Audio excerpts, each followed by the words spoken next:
And we're live. Welcome to the New York Weightlifting Podcast. I'm James McDermott. That's Sarah Soto. Sarah, how are you doing? Hello, I'm doing okay. How are you? I'm good. It feels like it's been a little while since we've done one of these. It has. I've had Yeah, well, many people asking me when we were going to do the next one, so I'm glad we're doing one. yeah. We took a little mini summer vacation just after Yes. nationals. After I don't even know what happened after nationals. It was nationals, and then now we're here, almost starting in September. I have no idea what happened in July and August. You helped Frank run his meet up in Binghamton, right? I did. Yep. Central New York Regional Open. That was a great Yeah. meet. Yeah. Got some good records coming out of that one, but it's felt like a blur. I don't know. I think it's because I've had an event of some sort almost every weekend. So it's just like the middle of the week is like, let's get to the weekend. And then the weekend is the event. And if the event's on a Saturday, that means Sunday is spent in a comatose state where you're like, where did my weekend go? And then all of a sudden you're back on Monday. And it's just been a busy year, Sarah. Wow, 2024 Totally. has been crazy. I agree. And then we had the Olympics, which, We consumed did. most of my work days, many days, one Yes. week, but I think for everybody, it consumed their whole lives. I downloaded and signed up for YouTube TV. I'm paying this big subscription, watching it every day. And hey, we weren't going to try to compete with the Olympics. There's no competing with the Olympics. So it's like everyone was watching that. Now that the dust has settled there, we can get our show back on the road here. indeed. Which speaking on the Olympics, Team USA kicked butt. Best team we've had certainly as far as I can think back. I mean, I'm not quite the historian that like Fred Lau is, but Yeah. We should get Fred on here to talk about all the I know past we Olympics and should. stuff like that. Which, Yeah. if you're going to the North American Open Series 2, I don't know if Fred is going, but he's typically sitting in the TO chair, refereeing, and he also does a lot of weigh-ins. I think he likes to help out with the weigh-ins too. So Speaking is his favorite, I believe.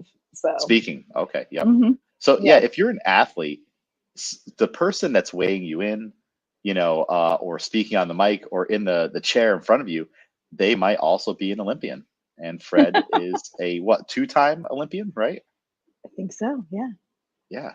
But you would never know it. He's just very humble, very quiet, walks around. So it's like, yeah, Yeah. say hello to the blue suits, and you never know who I mean, not everybody. He's No, maybe the no. exception. Yeah. Yeah. He's Uh, super special. Yeah. well, so Team USA, Hampton, Hampton first. bronze Yeah. medal in the Mm-hmm. men's 61 kilo weight class, huge lifts. I remember watching that session. I agree with Mike Gatone. They should sweep that platform. It was driving me crazy. And I'm I so agree. happy Hampton moved his bar forward because it was It was nuts. so infuriating. And there was a moment where the live stream was doing the coach's view, and Mike Gatone was yelling at another guy. I don't know who it was, and he's like, "That's the third lifter that slipped, on that platform. Are they going Yeah. to sweep it or not?" And that was, Yeah. I think, Hampton's first clean and jerk, and his back foot slipped or something like that. Was his first? Was his second? I can't remember. Gosh, Yeah, that's one of bad. them. But Yeah. but yeah, it So was. I mean, yeah, everybody slipped before him, but whatever. I mean, it was awesome. It was very funny when he actually moved it all the way over as far as he did, just because it was like almost comical. And I know he was not intending it to be that way. He was just trying to be safe, but it was just kind of like. I mean, I don't understand why you wouldn't sweep the platform. I don't know. It looked very yeah, chalky to me. So I don't, from my TV view, so I can't imagine what it was like in person. It was a little nuts, but yeah, he was going to go full ham on the world record there. So it was the smart thing to do, move the bar over first. it was. And, I don't know. It's like, not like I can do anything like from here, but I'm sure other people maybe felt this way. It's like you're here in your chair, you're watching it, and you already know what happened earlier in the session. And you just have this like thing of like, no one better say anything to him, or I'll do something about like, it's like you just have that, like you're on the team, you're feeling like you're a part of it. You're like, I'm going to write a sternly worded letter to the IWF if someone says something to him, you let him do his lift. So, but it was crazy. You watch the overhead view, and you could see the whole back end of the chalk, the platform covered in chalk. And I don't know if that's because the chalk bucket was too close to the platform, or if all of the foot rosin was getting on there. They had the foot rosin there, right? They had to. They did, yeah. Yeah, you have Okay. to. Yeah. Yeah. Yeah. So Yeah, yeah, but I hey, know. Yeah. First men's medal in weightlifting in 40 years. It was awesome. That was a good one. That was a yep, really awesome way to like set the tone for the whole rest of the Olympic meet. So that was great. yep. Really And exciting. the previous person or male athlete to medal at the Olympics was Mario Martinez, and I believe he was in the heavier weight classes. Yep. I don't remember what they were at that time. I'll say 105. That might be wrong. It could be 110. You see so many old weight classes, but so it's like it's super cool that it was also a lightweight guy that did it, not Yeah. just the heavyweights. Heavyweights get all the love. Lasha gets all the attention. Well, what about the little guys? The shorter folk, the lighter folk. I'd like to advocate for them. Yeah, So, me too. so great job, Hampton, and of course we can't forget Olivia Reeves. Yes. That was Phenomenal. also, yeah, she was great. So that was our first gold medal in weightlifting in 24 years. So Yep. more historical stuff going on there. But yeah, she's I I believe don't the even know what to last say about her. person was Tara Knotts, right? Tara Knott, but she also so Olivia is the first woman to get her gold medal on like at the event, because Tara was a gold medalist because somebody ahead of her got busted for drugs Oh no. Tara got the gold medal. So unfortunately, Tara was never ever able to receive her gold medal on the platform. But yeah, so Olivia's the first. That's pretty cool. That's that. All right. I mean, hey, we got that gold medal way back when, but that does suck for Tara.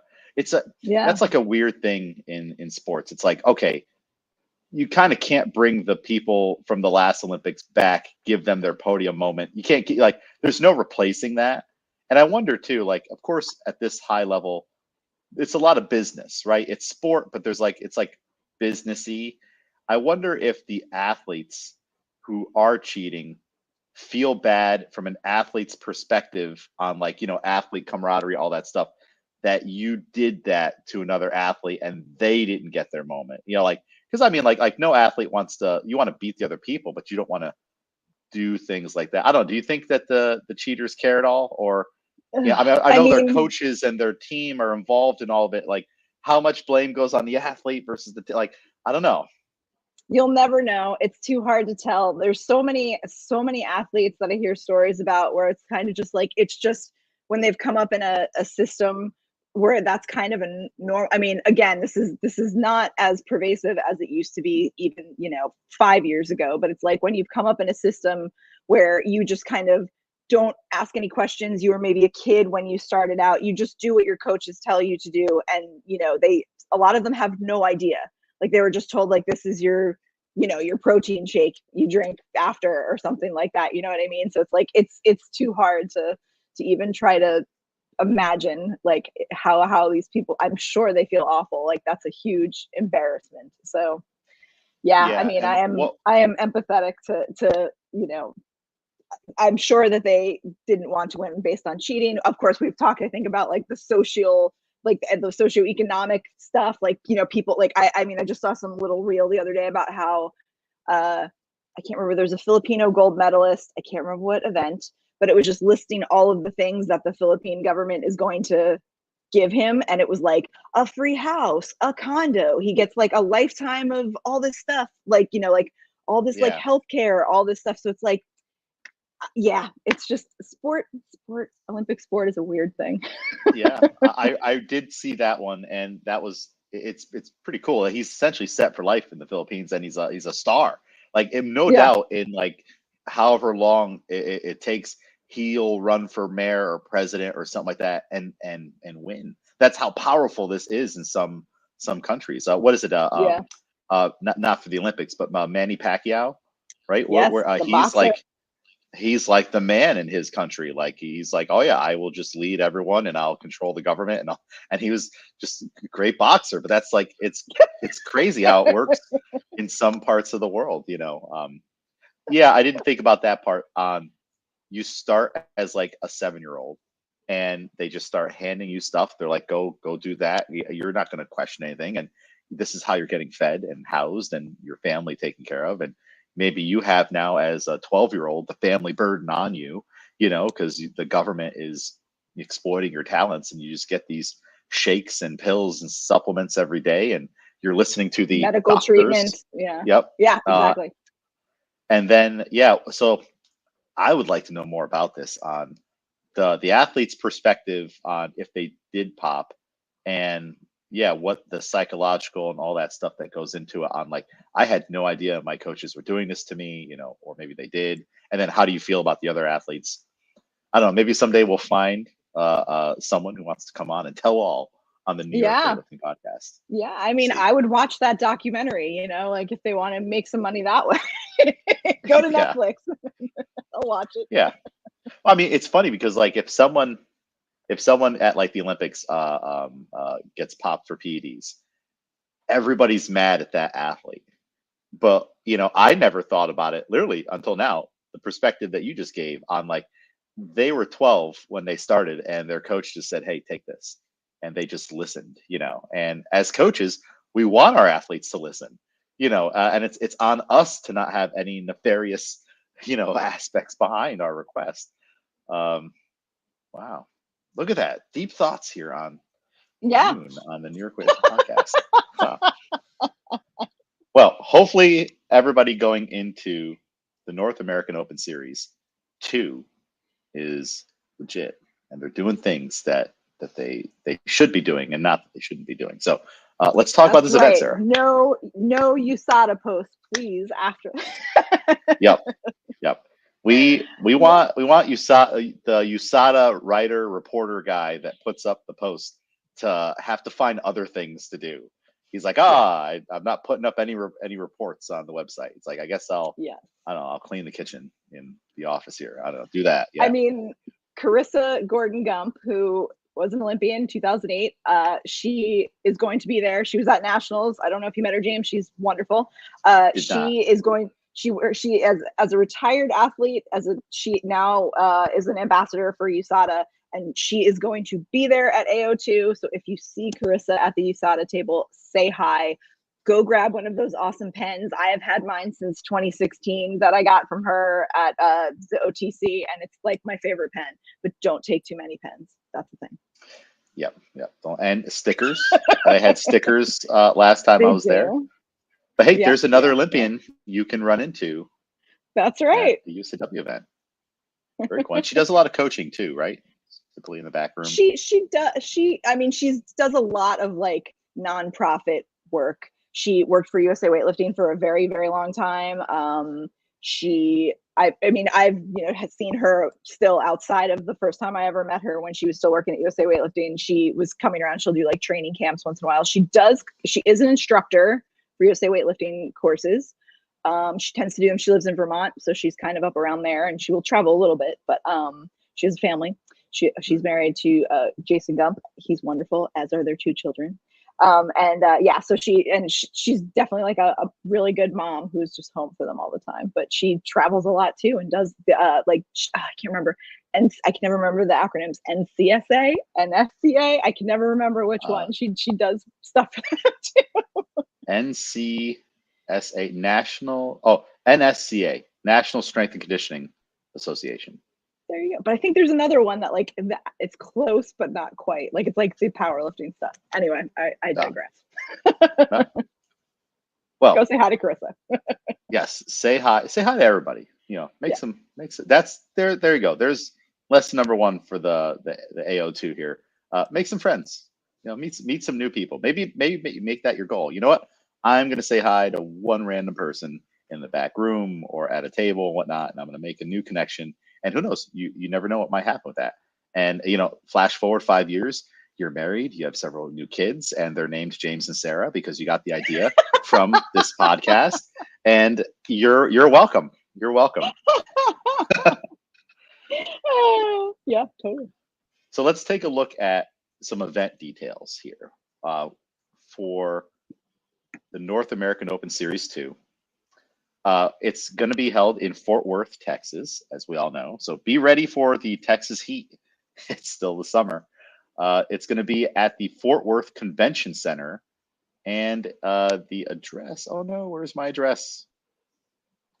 Sarah, you know how I feel about addresses, and now I can't find my address. I do. Hold on, wait. Oh, we know it was Houston Street. Yep, it is.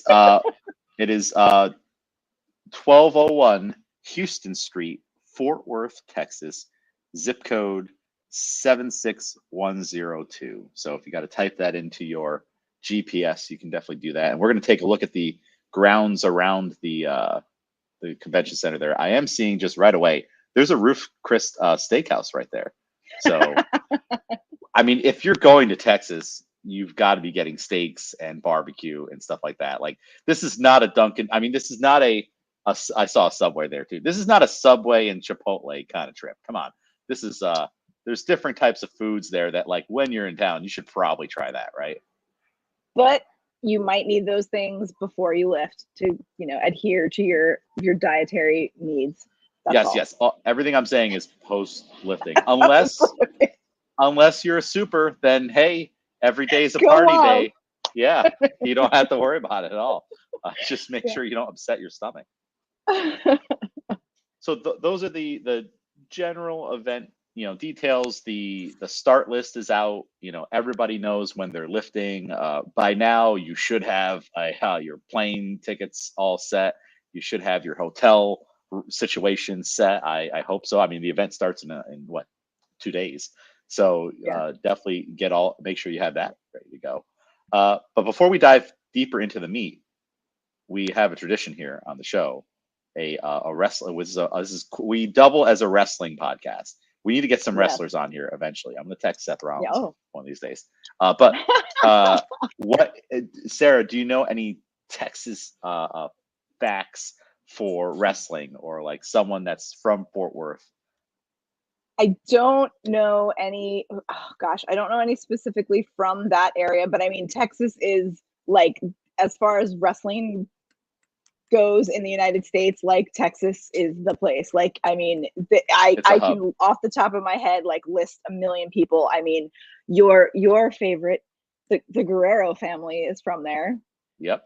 So it's like, let's see, the Funk family, Terry and Dory Funk. Who else we got? Texas Rattlesnake. The Texas, my favorite. Yes. Stone Cold Steve Austin. So many Booker T. Who else are we doing? Really, Booker T's from yeah, Texas? and he actually has a wrestling school. I think he's in Houston, but he has a wrestling school there that lots of up and coming wrestlers have come out of. So I mean, there's lots of independent wrestlers that I love that have come from there. The Von Erich family is from Texas. In case anybody who's not a wrestling fan watched the saddest story ever, the Iron Claw. It's on HBO, and yeah, it's a slow burn. Maybe don't watch it before lifting. That'll be guaranteed to take kilos away from your total if you watch this movie. Watch it another day. Wow. The Undertaker. The Undertaker is also from Texas, I believe. Undertaker, he is, yeah, for sure. Actually, I think you can't see him, but the guy that I have on my shirt is from there. His name is ACH. It's like his initials, but he's an indie guy who I love. So yeah, but so many. Very cool. So many. Yeah.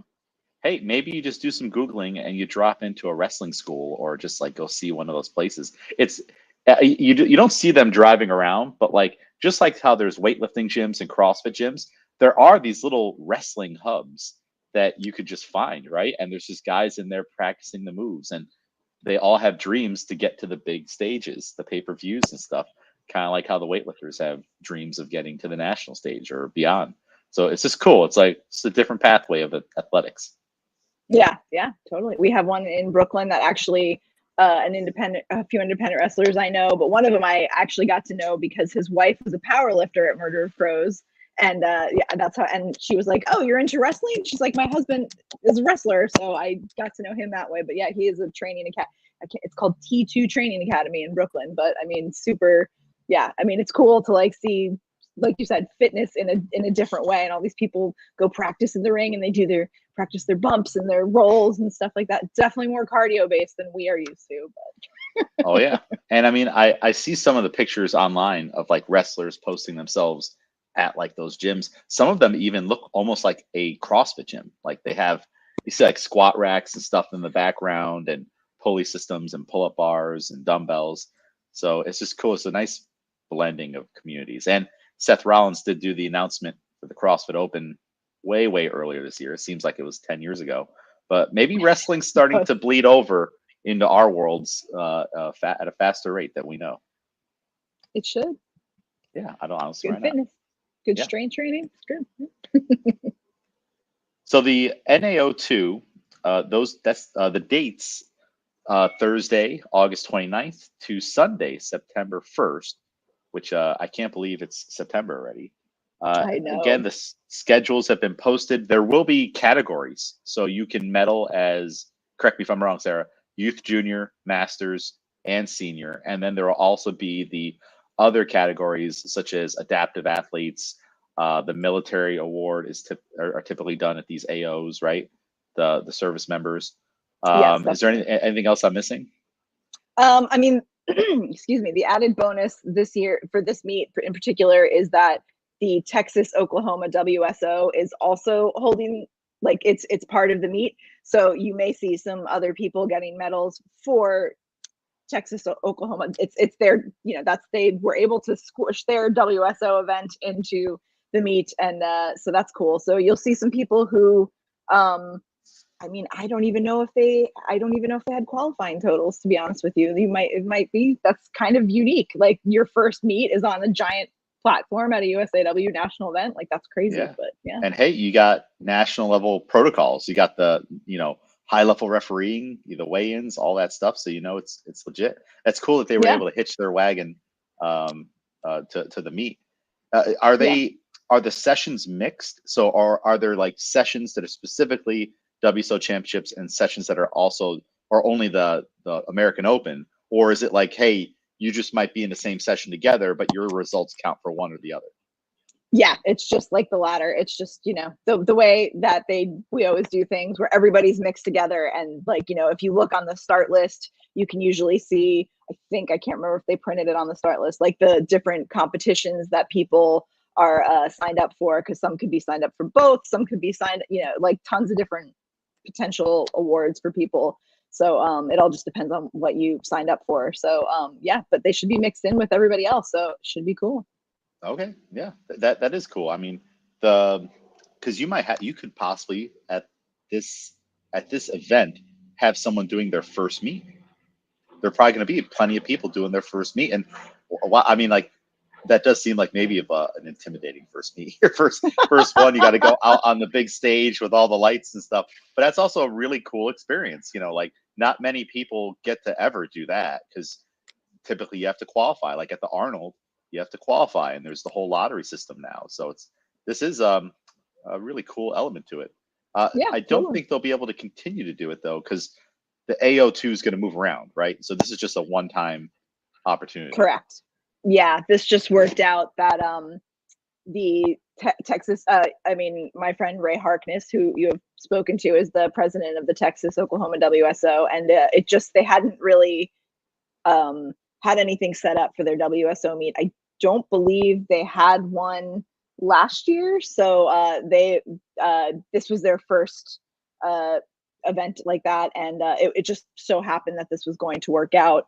Ray is friendly with Pedro, who is the events coordinator and the events director, I should say, for USA Weightlifting. So it was like a happy coincidence. But yeah, I don't anticipate that this will ever happen again. Yeah, and I mean, there's plenty of WSOs out there that are trying to run these events. Resources aren't always readily available as far as funds or equipment or even just the staff to do it. So if you're listening to this and you're from a part of the country that isn't having like a championship or something, maybe reach out to the board and be like, hey, is there a plan, and is there any way I can help? And maybe you can start lighting the fire a little bit, because if you don't have volunteers, people helping, it's a lot to ask, even just the local committee, because everyone's a volunteer, they have full-time jobs. So it's like, you almost need a network of people to get this done. I mean, we have a network here in New York. I mean, you're no longer on the board, but you're still very involved in helping us run this meet, and fielding questions and electronics and coming out to help and stuff. So it's like we can't do it without Sarah. We can't do it without all the people that are coming. So yeah, help is always welcome. and I think that at this event, the North American Open Series 2, they need help. I think there's some weigh-ins are on day one, which it's Thursday, so that makes sense. Tough, yeah. The early morning sessions, no one wants to do the 6 a.m. weigh-ins. So if you are up that early and you're credentialed, you need your background check and local ref course done, and also safe sport. But if you have those things, or you can get those things quickly, you're the hero if you can show up at 6 a.m. I believe the convention center opens at 5 a.m. I think that's what I heard on the meeting Sunday. Yeah, and I mean, I know they're doing great with loaders. Actually, I think Chris Laughlin, who's in charge of the loaders this time around, he told me he has every loading session. He has volunteers for all of them. He needs some help with breakdown on Sunday night, so that's the only thing. But yeah, so yeah. If you get there and you want to help out, ask somebody if they know where Chris Laughlin is. He'll be able to help you. Yeah, ask Chris. Pedro's probably another good person to track down, right? Find Pedro. He's always the busiest, so yeah. So it's like find some of those people. Sarah, are you going to be there? No, I'm not going to be here for this one. No. Okay. I took a summer vacation. I'm good for a while. Yeah. Yeah. Well, I mean, find someone, not like the regular TOs or anything. You got to find one of the competition secretaries, or like the meet director, Pedro. So, some of those people, and then to say, hey, I'm lifting on Saturday. I'm here 2 days early. I've got this credential. If you need anything, I can help, and then maybe they'll put you on the WhatsApp, texting system, and maybe you do a weigh-in here or there. Like there's things that happen all throughout the day at these events where all of a sudden a weigh-in was staffed, but a session is going slow and those officials can't get there. So sometimes you do need emergency people to run in, help out. For sure. And I mean, I had a couple of coaches up here that are going down, and they're kind of new to helping out at national events. And I just told them, just keep an eye on that spreadsheet. And I said, as the meet progresses, like us TOs, we're overachievers, and we will put ourselves down for a lot. And then sometimes by the end, we are all a little tired. And then some people have to withdraw, or like a work thing pops up and like, they're like, oh gosh, can somebody else cover my session? Like, I just am not feeling well or something like that. So towards the end, yeah, you get some tired people and you can find some slots to jump in. Yeah. I mean, hey, I think it's it's worth it if you have goals to level up someday, or if you just want to help out and contribute to the community. I think that'd be a good best practice if a lot of people showed up to meets. And one of the things you do is when you see the meet director, you see Sarah at, one of the New York City meets, and you say, hey, just so you know, I'm a free body till this time. If there's anything you need, come find me. We will not forget. Like, it's like archived in the back of your brain. Like, oh my gosh, I need a body right now. Oh, that's right. Phil said he's free until session 4. Phil, I need you to go sit in that chair, do this thing. It's so true. Yeah. at any level. It's true. So the convention center itself, I read this here. It's just 25 minutes from Dallas Fort Worth International Airport. So that's not too bad. That's a quick Uber drive, or if you're renting a car for the weekend. And the convention center itself spans 14 city blocks. Wow. Like, I wonder what that is compared to Pittsburgh, because Pittsburgh was humongous too. Yeah. I feel like it wasn't 14 city blocks. No, like, I mean, it's Texas, right? Everything's bigger. Everything's bigger in Texas. It's easily accessible via Molly the trolley. So I kind of feel like you have to ride Molly the trolley. Like, that should be on the to-do list. And the convention center has a 13,000 person capacity and is connected to the Fort Worth Water Gardens. So that might be another cool thing to do. Like in Pittsburgh, they had that skylight where you could go up onto the roof and see the view of Pittsburgh. So some of these venues have cool things attached to them that I know everyone's like tunnel vision on the meet. Like if you just like just read about it a little bit, you can be like, oh, there is this cool thing that I can do in the building too. When you're waiting, between sessions, sometimes it feels like forever. So you can maybe pass the time and mentally, relax by going to the water gardens. Exactly. Yeah. I hope the competition secretaries are gonna go have some time to go to that. I doubt it though. This is gonna be a jam-packed meet. Yes. I was talking to Corinne about it because Corinne and Eric Winter are the competition secretaries, and yeah, it's those are going to be some long days. So if you see a competition secretary, just ask them if they need anything, water, soda, coffee, something. I don't know. Yes. Corinne doesn't drink coffee. So. I feel like that's the natural state of a TO at these meets is dehydrated. Yeah. Dehydrated and starving, and sleep deprived. It's all part of the game. The French. So there's a third element to this meet too, right? Oh, the Friendship Cup. So we have the general AO2, and then we have the WSO Championship, and then we also have the Friendship Cup. I don't know a whole lot about that. I was trying to find some information. This is an international thing, right? Where we have people coming over to do exhibition, right? Yes. The last time I think we did it was in Vegas at Nationals in what was that, 2022, I think. I can't quite remember, but yeah, I mean, it's interesting. Like I mean, we had like a couple of like Olympians from Egypt and stuff like drop in and lift, and it was really cool. It was really fun, and it was fun to have them like in the sessions with other athletes. And so yeah, I don't really know how it's run. I've not something I've been ever educated on directly, but that is all I know. Just because when I was weighing people in, I was like, oh, interesting, okay, cool, and that's kind of how I found out. But yeah, so I think this is the next time that they've done it. So yeah, should be. I feel like Lasha cool. was in one of them, right? There you go. I didn't see that, but yeah. Which imagine that would be cool because like, okay, he's going to be lifting with the other, plus 109 pluses, but it's like normally like those guys show up and like they're like typically like the big guy at the gym, and they're like, all right, who's the biggest guy in the back here? They're all the 109s, and so it's all the big guys together, and then you have the biggest guy, and you're like, whoa, like he just makes everybody else look small, and he's doing 130 kilo muscle snatches and other crazy things. I feel like that could be like distracting. It'd be like, oh, I should have been doing my warm-ups, but I was watching him warm up, like him warm up. Yeah, but at the same time, it's cool because you can be like, I lifted on the same platform as Lasha or Sarah from Egypt, and it's like, yeah, it's pretty cool. So exactly, I'd want to share a platform with them because I'll be like, all right, hear me out. I'm be done way before you, so like we'll just lock down this platform and I'll do my stuff, and you can watch me, and like that's got to add like like if you're doing your lift and like Lasha's looking at you, you're like, oh, I better make this and make it look hopefully good. You don't want to like start whiffing on your warm-ups and struggling on your warm-ups when the 3-time Olympic medalist is watching you. But then when he's done, I would just be hanging out and just like watching all of his his lifts. You got first row, and then it'd be funny to like when his team goes out just to like tag along, just like, oh yeah, I'm here too.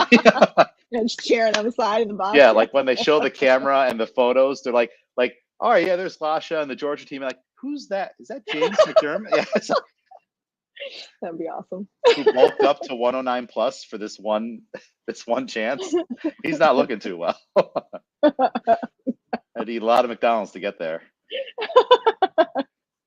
So all right, yeah, the Friendship Cup, you might meet some celebrities. I don't think they've announced who's coming, right?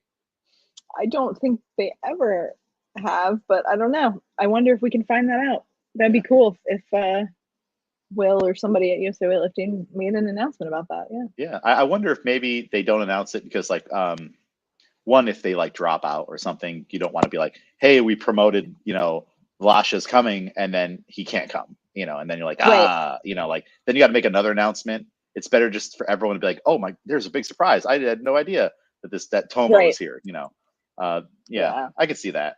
And you don't want people to put two and two together when these people are lifting too, because then I guess you could run into a situation of like, all right, Lasha's trying to warm up and everyone knew he was lifting Friday at noon, and they're all there in the back room swamping him, stuff like that. I don't know how that works.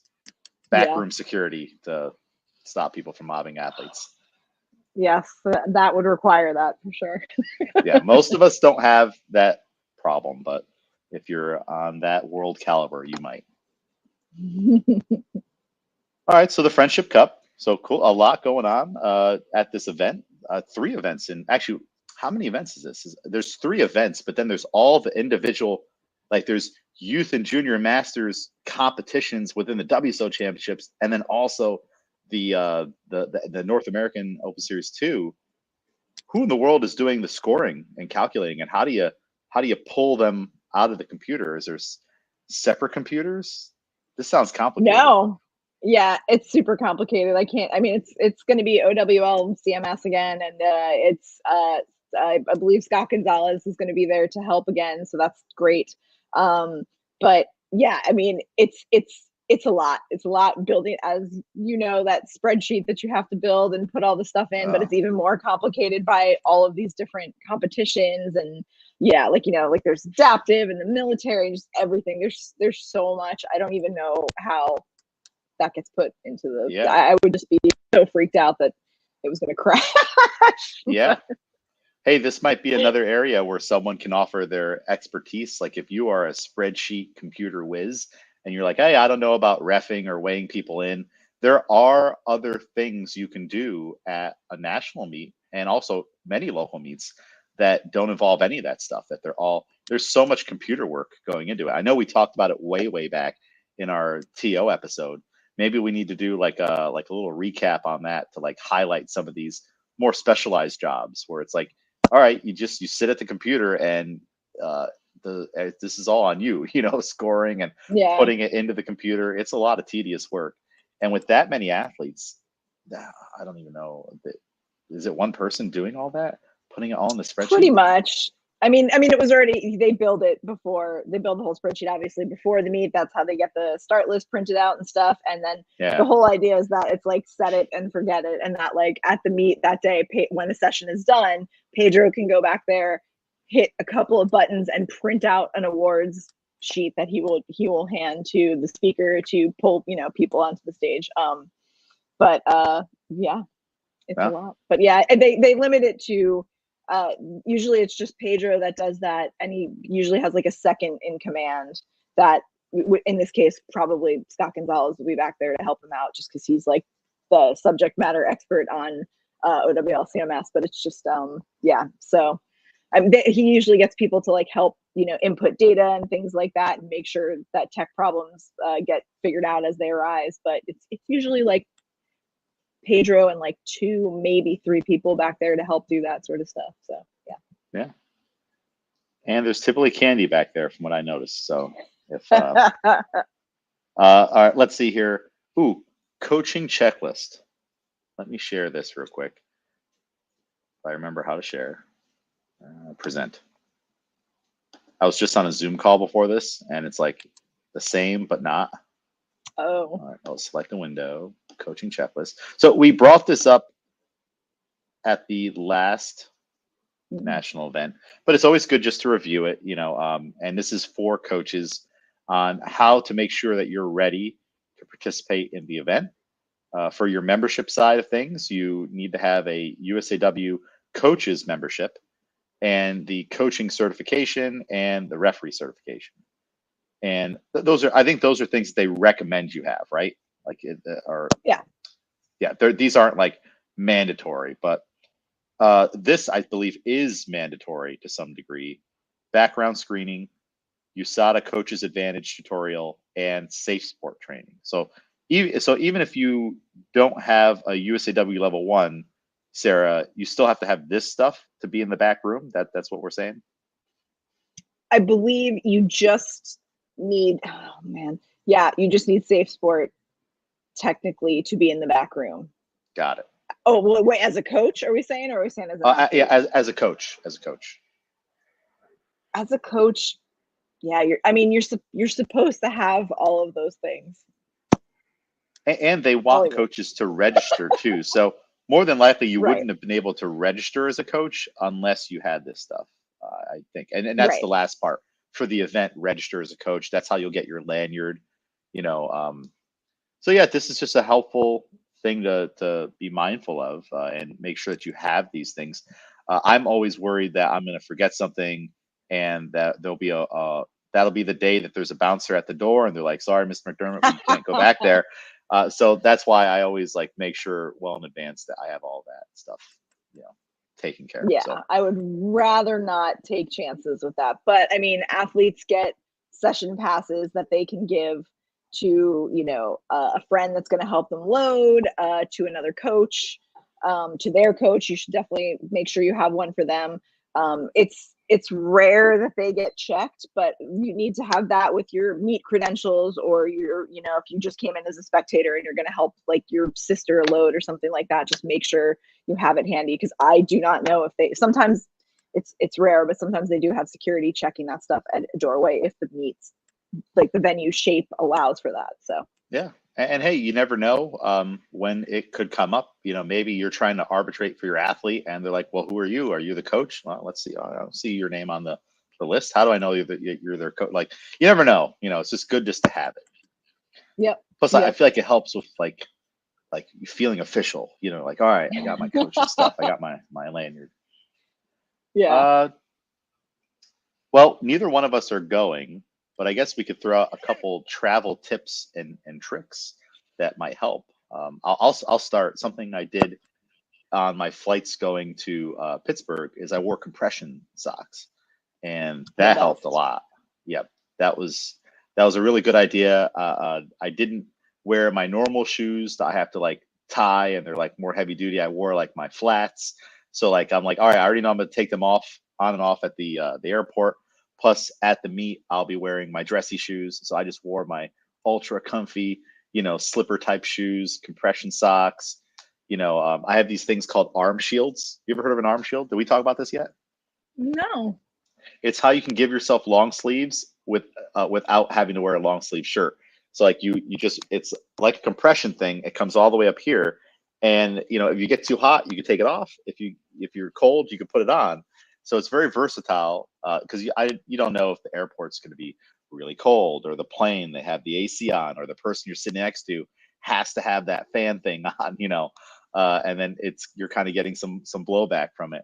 So I thought that was really helpful. Plus, if you have like germaphobe tendencies like myself, I have these sleeves on. That means if I'm resting on an armrest or stuff all over at the airport, I'm like, all right, at least there's a barrier. It probably doesn't do anything. It just helps me mentally be like, all right, I don't know what person was sitting here before and what was going on with them, but I have barriers, so that helps. Nice. And I mean, the compression socks, just like to add on to that, it's like I have just black ones that I wear when I wear my pants with my TO uniform, because like compression socks, like while you are TOing, also awesome. Yes.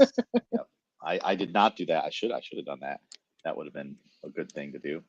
Yeah, plain black pairs and you're good. Yeah. When flying, nice pair of noise canceling headphones. Make sure your stuff is charged the night before. That's that you don't want to have to play that game of being at the airport and you're looking for an outlet and stuff like that, and trying to charge your stuff. Plus, you never know what you're plugging your phone into when you go places. You hear all kinds of stories about, there's like readers in the outlet and stuff like that. So be careful with that. Make sure your singlet, shoes, belt, all that stuff is on your carry-on.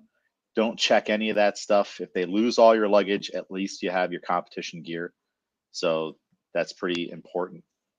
For coaches, what I typically do is I download off of bars. You can do this if you go to your club management thing and click on your athletes. I download everybody's USAW cards just so I have them, so it's on my phone. Wow. And then at the Arnold, what I was doing is before everyone's weigh-in, I would text them a copy of their card. That way, if they didn't have it, which I know they don't have it, so I that way they got it and they can just flash that. So that's just a little thing just to speed that up and make sure everybody's prepared. That's the one thing I can do at the weigh-in is like just make sure they have their stuff. And also remind them of the rules at the weigh-in, so in my text, I typically have their openers. Just a reminder, because also when I send out the openers, I'm also, there might be a question on like, still good for this, or do you want to make a change or anything? And then put down the card, and also just make sure you already have your sweatpants off, no shoes, no socks, no jewelry, no watches, no leggings. Yeah, is that it? Did I miss anything? Yeah, no, that made me so happy to hear you say that you send that to, like, that's amazing to send that to all of your athletes. Like, wow. I mean, I just helped out at a meet this weekend, and there is a new club in New York City, and they had a lot of athletes, and I was doing weigh-ins, and people, it's their first meet, and they're like, oh, I was like, well, what's your opening snatch? And they're like, oh, 120. And I'm like, let me get out my calculator so I can figure out the kilos, because this is Yeah. So yeah, I mean, everybody I guess actually that's not true. At national meets, usually that is the case, that everybody knows they have to bring their openers in kilos. But if this is a WSO meet, they might not also know that as well. So yeah. Yep. Openers and kilos. You are weighing in your singlet, so there's an allowance in the weight for the singlet, and the singlet that you weigh in with doesn't have to be the one that you're competing with. So maybe you have a very lightweight, singlet. You want to put that on to make sure you make weight, and then switch over to your team singlet or whatever it is. You can definitely do that. I know at the technical officials meeting that was held on Sunday, you and I attended that because there were some other things that were being discussed that we were interested in. They mentioned that the singlet shouldn't have a bare midriff, and there are singlets out there now that it'll have the upper body. These are mainly women's singlets. They'll have the upper body encased, and then on the. I haven't seen any men's singlets this way. That'd be really interesting. Yeah, we gotta. If there is one, we should find one for Albert to go out there with. But yeah, we had to mention Albert and the Murder Crows team going out there to represent. Albert's been very vocal on his social media, wearing the cowboy hat, getting ready for Texas. He seems super hyped about this meet. I would say of everybody in the USA weightlifting community that I see everyone's post. I don't think anyone's more excited for the North American Open Series 2 than Albert is. I think you might be right. Even Jason, who is on our team, and he is from the Dallas area, so he's the one who is kind of like hyped up Murder of Crows people to do it. Like, I don't even think he's excited to go home as Albert is to just be at that meet. So yeah, he's ready. All right. Is he allowed to wear that cowboy hat on the platform? Is that legal? Yeah, he could. Wow. Okay. But all right, if it falls off, is that a mislift, or is that rule's gone, right? If your belt falls off or your knee sleeves. I think that rule is gone. Wow. Yeah. I can't remember the last time I saw anybody. I guess I've seen a couple of backwards baseball hats at national events, but that's about it. So nobody really knocks them off their head or anything. But yeah, the cowboy hat would be trouble. Yeah, it used to be a rule that if something fell off of you, you lose the lift. And then at one of the Olympics, Lash, or maybe it was a world championship, Lash's knee sleeves unwrapped and were draping on the floor. And I was like, no one's going to call that, so maybe that was the precedent for it. But yeah, what a statement that would be for like opening snatch, or maybe actually this seems like a third attempt thing. Like go out there, get your lifts. Maybe this is no, I feel like it's better for a snatch, because I feel like on a clean and jerk you could hit it, on the jerk portion of things. But True. Yeah, maybe it's just a third attempt snatch. You go out there, yippee-ki-yay, and yell whatever you're gonna yell, and then do it. Wow, that would be legendary. I'm not saying to do it. I want that on the record. I'm not saying to do it, but it would be legendary. It would be. That's yeah. That's, you print that on a poster, like if he's out there like with a cowboy hat, and it's a sizable cowboy hat that I do think he could get the bar around it, and not. It would just have to be snug, so it's not going to fall off. I mean, the brim, it's a tough one. That's why I'm saying snatch. Yeah. All right. Well, I'm not giving any ideas, so I don't want to get angry messages or anything. But I'm just saying, if it did happen, I would appreciate it. I would appreciate it. I would understand it. That's what I'm saying. I would understand that why like it needed to be done. Like it's, you know, Right. like Yeah, why you're true. doing this, you know, for everybody. Like it's kind of like with Batman. It's not the hero we deserve. It's the hero we want, or whatever that quote is. It's like that's the kind of situation we're in right now. Yeah, yeah. Back to the singlet. It can't have open sides. You know, if there's mesh there, that's okay, but it can't just have it can't have open sides. The competition singlet. So right I'm on just your obliques. making a face because it's just like I have not seen many of these fancy singlets, and I'm just wondering who is sitting there coming up with all of these ideas that of potential Yeah, loopholes that they needed to cover. But wow, cool. yeah, Okay. I don't know. I think you can weigh in that singlet, and maybe it's a lighter singlet. You just can't lift in it. I think the rule is that the singlet has to be something that the one that you weigh in yeah, these two ends. It has to be competition. Like you have to be able to lift in it. It has to Oh, be something. okay, So I think that's the only rule. Like it doesn't have to be the one you do lift in, but it has to be one that if you were just to go to the platform with that singlet on, it would be legal. got it. Makes sense. Yeah. And you can't wear like a unitard, like a one-piece suit where it goes from shoulders all the way down to the ankles. Like there has to be a break, and then your long socks or leggings underneath it. The singlet has to stop at like the thighs or something like that. Right. Like you can wear that unitard. Like I think you said it too, and I've seen it in my day for sure. There's a Lululemon. It's not a singlet. It's like a dance costume, and it's all one piece. Just like it is a full unitard, like long sleeves, like legs go, from your arm, from your wrist to your ankles. It goes and it's one piece. You can wear that under your singlet, but as you know, it's like those are two totally different components of your athlete costume. Yep. So yeah, double check that stuff. Ask questions now, and you know if you're a coach, you probably know what your athletes are bringing, but like don't be surprised. You know, like look out for those logos on the singlets and the leggings and stuff like that they're going to want you to cover. Yeah. You know, like inspect all that stuff so that you're not interrupted while you're trying to do your lifting, and someone's like, "You got to put a piece of tape over this." It's like, you know, I know it's hard because that's like everybody's like typical gear, and at the local level, it doesn't get caught a lot of times, but that's how you get surprised at the big levels, That's right. especially for the WSO champ peeps, because they would normally be doing a local level type of meet, but now they're in this national level environment where the standard is going to be a little different. So watch out. Mm-hmm. We're running out of time here, Sarah, but so let's take a quick look at the grounds. Share screen. This is one of my favorite things is to take a look at the convention center. So you can see this, right? Mm-hmm. Okay. So we have the convention center right here. We got a pin in it. If you go towards East 9th Street, up Main Street, there's Roof Chris. So if you need a steak or maybe a nice tomahawk after you're done lifting, you can find it there.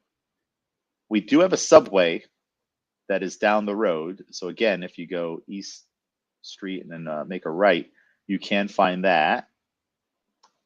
We probably should zoom in to see if we could find any coffee. That is the important thing, right? Everyone's got to find their coffee. I'm surprised most of these places don't have a Starbucks inside of them. It probably has some coffee of some sort in there. I mean, there looks like there's so many rooms, and I don't know. Let's see. Let me see if I could pull that up while we're looking at this. Do you know what side we're going to be on? Oh, I don't. They said. What did Chris say? Hold on.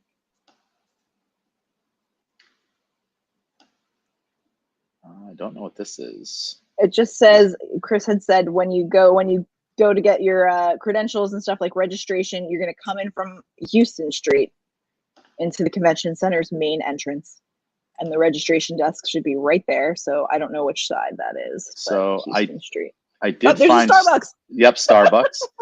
And there's Bob's Steak and Chop House. I bet there's some good barbecue there. Maybe. Oh yes, I think the Manhattan Barbell team is actually that's like one of the main reasons they're all going, so they can go get some good barbecue around. Let's see. So we did find a Starbucks. So all right, I'm gonna put a pin in this Starbucks. It's right across the street. It's right here. So if I zoom out, let's see what street we're on. It looks like that's Houston. It's saying that the Starbucks is 1300 Houston Street. So yes, all right. So what were you saying again on how to get in there from Houston? He was just saying that go into the main entrance from Houston Street. So I don't know where the main entrance is on there, but that is the side of the building that you will be coming in from. Okay. Well, up here is by these lights is the Houston Arena lobby. And then we have a couple lobby entrances. So maybe this whole thing is kind of that main entranceway. And right here towards the part of here's the grand lobby that's close to the water gardens. So there's the Fort Worth water gardens right there. Ooh, that looks cool. Look at that. I don't even, yeah, what is that? That's pretty sweet. So it looks like it's on, towards that direction. And then if you just go across the street, there's a Starbucks right there. So it's always good to know where you can get your coffee. I'm going to actually say, go out on a limb there and just say that it's probably within that hotel, to be honest with you. Oh, the water gardens? No, the Starbucks is probably in that Omni Fort Worth hotel. Like it might not be right on the street. It might be like you have to go in the lobby to find it. Good catch. Yeah, I didn't even see that this is a hotel. Cool. All right. Hey, all right. There's I mean, hey, you got two great barbecue places. If I was going to pick one, I would pick Bob's Steakhouse over Roof Chris because you can find Roof Chris elsewhere, and I don't know what else is around here. We got a burger place, Burgers and More, like a nice quick. All these places look like they're decent or pretty close, not too far of a walk. Look, there's a hat shop if you want to go buy a cowboy hat for your third stash. All of a sudden, we're going to get a message from Pedro. There were 20 people wearing cowboy hats during their sessions, and you guys are to blame. All right. So, yeah, always good to put in the venue. Again, there's Starbucks on this side, Fort Worth Central Station, taking the train. Maybe that's where the trolley comes out of, the Molly trolley. I mean, that looks like, a huge station, tons of tracks. So, yeah. Yeah, and that's pretty close, too. So, yeah, great venue. Everything looks very close. We found the coffee pretty easy. I know we struggled for Pittsburgh to find the coffee, but we finally found it for here. Awesome. Yeah. And I think that's everything, except we got to, of course, shout out all of our New York peeps. I should have just kept sharing the screen. Hold on. So I put up a post yesterday on our website and our Instagram for the New York WSO, and we have 37 people competing at the event, and I'm assuming most of these people are Murder of Crows and Manhattan Barbell, right? Are there some there's others? There's a lot of Lupo Barbell Club too, which is one of our newer clubs here in the city. But for the majority, that is the majority of people. Yeah. I do see Timothy Luistro, so New York Weightlifting Academy. He'll be out there representing. And from the looks of all these other names, I think everybody's Murder of Crows and Manhattan Barbell, right? I mean, there are some names I don't know. Most, it's a large New York City contingent for sure. But I mean, trying to see who else. And I mean, Coach Kurt is lifting. He hasn't lifted in like 2 years at a meet, so nice. He did an online qualifier and he's in there, so that should be enjoyable for us to watch anyway. Yeah, very, very cool. Got to get the coaches out there lifting. It inspires the peeps. I'll be doing the same at the state championships, so we'll see how that goes. Yeah. And Brian is lifting, WSO athlete rep, head coach, national coach, and head coach of Manhattan Barbell. So be out there. Beth Terranova. I'm not sure what club is she from. She's with Brian. She's one of Brian's athletes now. Oh, okay. All right. Very cool. They came And up at New York Weightlifting Academy kind of together. And yeah, so Beth, when she came out of retirement, she said, Brian, help me out. And there she is. This is her cool. first national meet in like, I think, oh God, it's been many years. Valley Forge is the last one I remember, but yeah, it's been a while. Oh, that was like 2017, 18. Yeah, I think it might have been 2018. Wow. I think it was. Yeah. Okay. Yeah. Wow. And her husband are going to be coming up for the New York State Championships to man the marshals table. Yes, and their dog is also coming, whose name I forget. Marlin. And Marlin. We already saw his TO outfit. Look at that.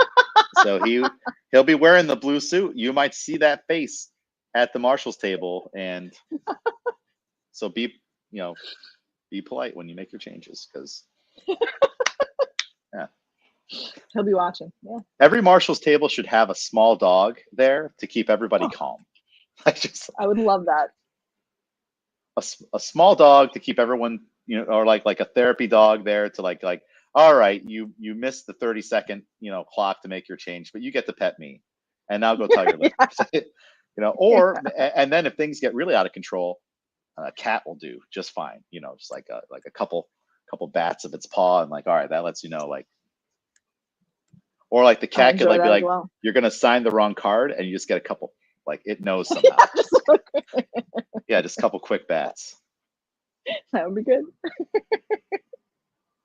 Well, good luck everybody at the AO2.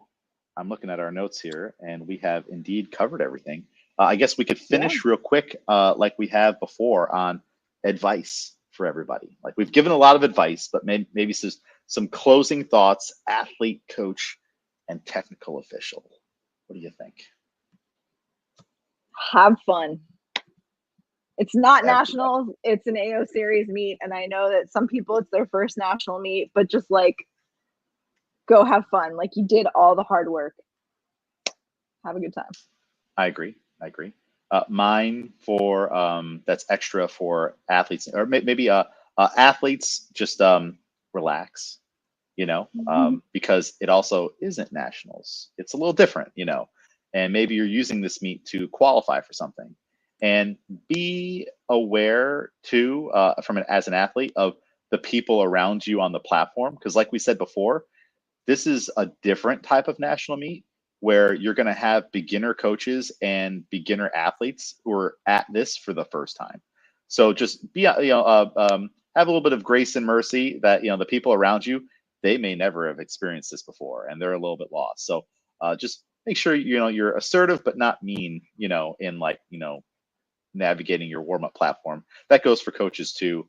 And I guess for coaches, just keep an eye out for those people and maybe offer a helping hand. You're probably going to see a fair amount of coaches at the card table that have never done this before, where the cards don't shuffle, or they have to say the athlete number instead of the athlete name, and that 30 seconds to make a change and stuff like that. They don't know these things. So just watch out for that, and just try to help those people, because you're not competing against them necessarily.